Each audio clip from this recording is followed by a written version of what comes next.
السلام عليكم، ازيكم عاملين ايه؟ معاكم راوية درويش تعليم الكروشيه. هنشتغل النهارده غرزة كوفية بغرزة حلوة قوي تنفع لأي سن ولأي بناتي أو رجالي. هقول لكم الطريقة ازاي تكبري وازاي تصغري تبقى شبابي وازاي تكوني أطفال. هستخدم إبرة 5 وإبرة رقم 3، وطبعا إبرة التنظيف، ومعانا هنحتاج المقص.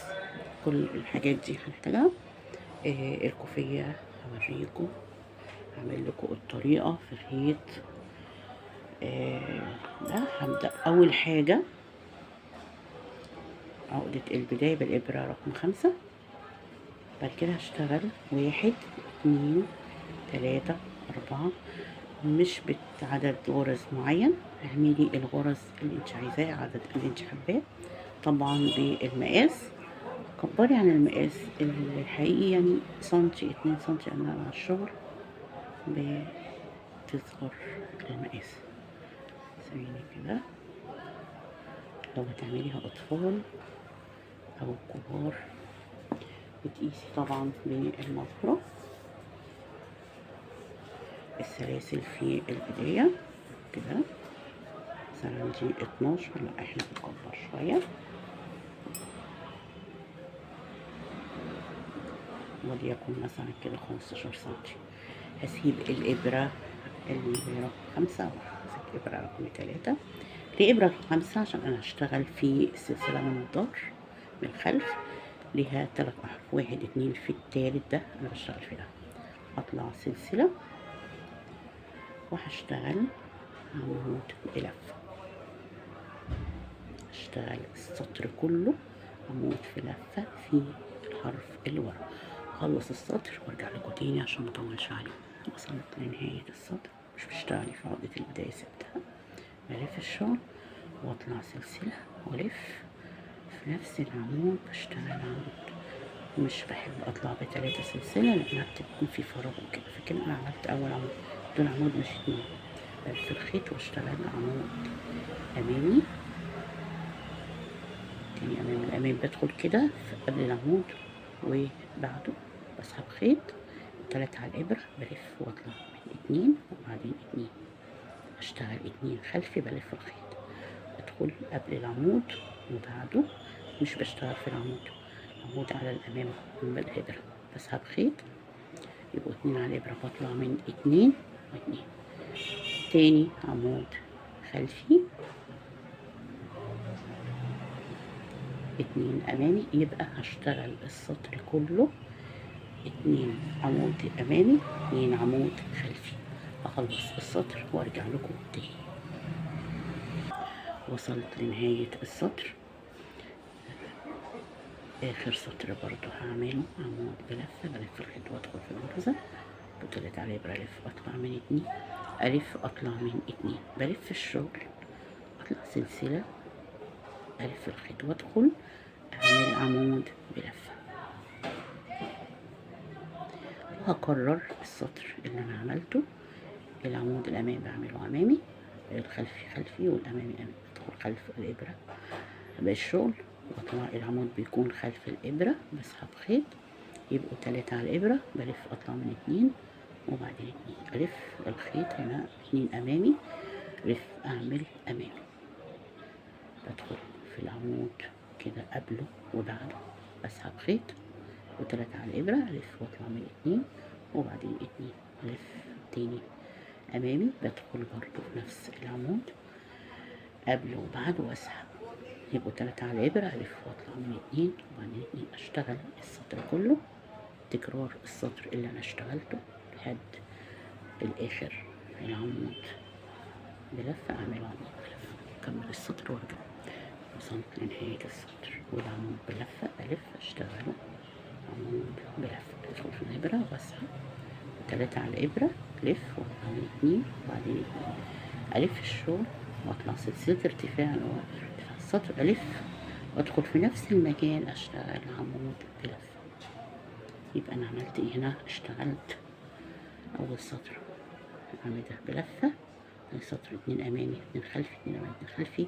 السطر ده هعكس بلف الخيط ده امامي هعمله خلفي، بدخل من خلف الشغل اول العمود وبعده اسحب، يبقوا 3 على الابره، الف واطلع من 2 والف واطلع من 2. ده امامي يبقى هعمله خلفي، ادخل كده بالابره من قبل وخلف العمود واسحب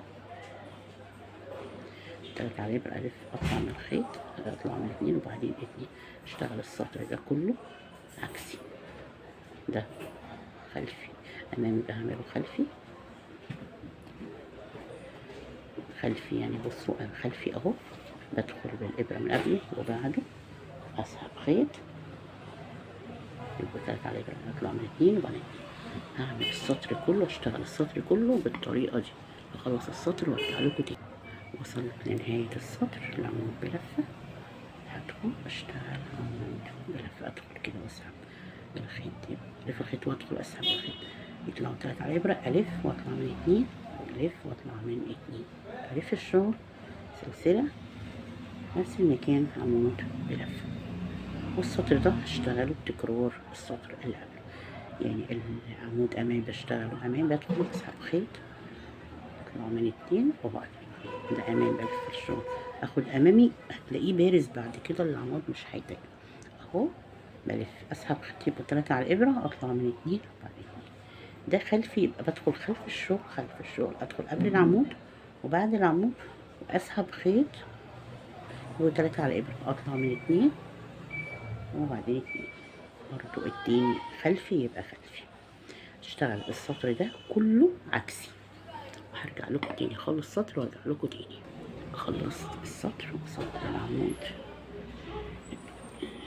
لفه، بلف وادخل في من فوق اسحب، بيبقى 3 على الابره، الف واطلع من 2 وبعدين 2 سلسله، وبعد كده هعكس. يبقى الشغل بتاعنا الطريقه بتاعتنا الغرزه ايه؟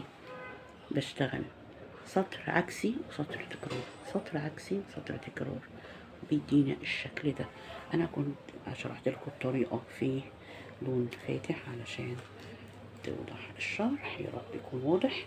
انا كنت عملت منها جزئيه كبيره اهي، لسه برضو مخلصتهاش، بس لون غامق لسه. طبعا الكوفيه دي لشباب كبيره، اللي احنا بدأناها من صغيره، المقاس بتاعها دي مقاسها حوالي 20 سنتي. بشتغل اهي نفس الغرزة نفس الطريقة، السطر ده تكرار، بلف الشغل، العمود امامي اهو بعمله امامي، الامامي امامي والخلفي خلفي. هشتغل الطول العمود الكوفية كله بالطريقة دي. شايفين انا عايزة اوريكم الغرزة من قريب، هتلاقوا الصورة بتاعتها على الفيديو من بره. هخلص الكوفية كلها وهرجع لكم تاني اشتغل الشراشيب مع بعض. خلصت طول الكوفية، وصلت لنهاية الكوفية اخر سطر بعمل اخر عمود 100 بلفة، وبكده هسحب الخيط، بس تسيبي مسافة في الخيط زي ما هو كده، متوصلش للآخر وتسحبي. بعد كده هشوف دلوقتي ازاي طريقة الشراشيب اللي احنا اتفقنا عليها. خليكوا فيه كده، هتجيبي حتة كرتونة او اي حاجة سميكة كده وهتلفي عليها، تمسكي الخيط كده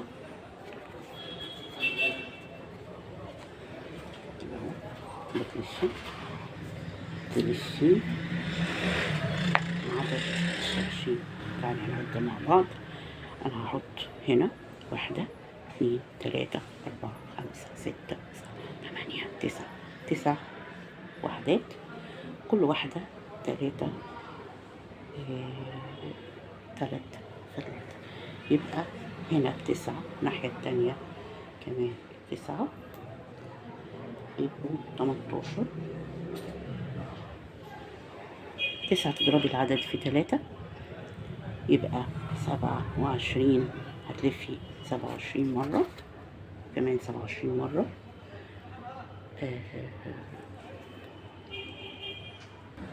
هتلفي 54 لفة. أنا كنت عملتها. وبعدين تقصي من بعد ما لفيت خلاص كده، بتقصي من أي مكان كده، تمام. وهتساوي، هوريكي أنا كنت عاملة عشان مطولش عليكم الفيديو. كنت عملت جزئية وركبت الشراشيب في التانية اهي، الباقي الشراشيب في التانية اهي بالطريقة دي. يبقى انا ركزي كويس هنا انك انت بتسحبي على نفس الاتجاه اللي عملتي فيه التاني. مش عايزة بس عشان اقولها لكم نفس الاتجاه من الناحية التانية، تمام. وهجيب الاول ابرة التنظيف، هدخل الباقي كده فيها. انا طبعا عملت الطرف التاني عشان ما اطولش عليكم. تدخلي عادي كده كانها سراجة، اهم حاجه تدخليها في الخيط اهي. يا رب يكون الشرح واضح كده. طبعا الزيادات بنقص. احنا قلنا هتاخدي 3، كل شرشوبة فيها 3، يبقى انا همسك 3 فتلات اهو كده، وتسحبي وتطبقيهم مع بعض. شايفين؟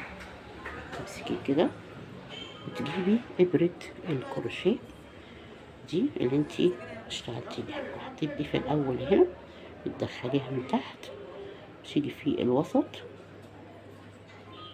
كده وبتسحبي وتطلعيهم من الناحية التانية. بس دخليهم ما بين الغرز علشان ما تعملش كده زي ما عملت معايا كده. حاولي تدخلي كده خلاص. بسحب كده وبعملها كده، وبكده عملت الشرشوبة اهي. اول واحدة، كمان واحدة، ناخد فتلة 2 والتالتة اهي. كلهم طبعا مقاس واحد زي ما وريتكم. لفينا وعلى القطعة المستقيمة، ممكن قطع بلاستيك، خشب، كرتون، زي ما انا عملت اي حاجة بس تكون سميكة، تكون جامدة مش طرية. بحط في التانية عادي. لو لقيتي في فراغ وعايزة تحطي في واحدة تانية كمان مش مشكلة، تحطي مش مشكلة يعني. اعملي 2 زيادة او 3 مش هتخسر معاكي. بسحب كده اهي واسحب خلاص كده. انا عملت 2، هكملهم وارجع لكم تاني عشان ما اطولش عليكم. خلصت الشراشيب كلها اهي، شايفين؟ يلا اهي نسويها مع بعض. هتمسكي بالاتنين كده، الاتنين اللي جنب بعض كده اهو، وبتحاولي تسيبي الشراشيب حاجة كده توصي عليه عشان ما توصليش المكان كده اهو، وتسيبي دي تمسكي اللي جنبها اللي بعدها كده كده اهو. وغالبا هيكونوا نفس المقاس يعني، حاجات بسيطة اللي هتلاقيها ايه مش بتساوي كده مثلا. احنا بنأكد زيادة مش اكتر كده. ما تمسكيش اول واحدة وتاني واحدة، هيكون مينفعش، اكيد هتكون واحدة اطول من واحدة. تمسكي الاتنين اللي جنب بعض كده بالطريقة دي كده اهو، وبتحاولي تشيل حاجات بسيطة بس تساوي المقاسات كده.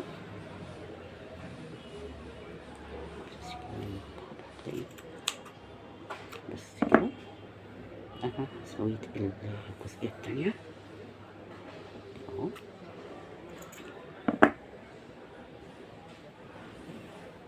نفس المقاس، بتمسكي واحدة دايركت اللي وراها على طول كده اهو، اللي بعدها كده،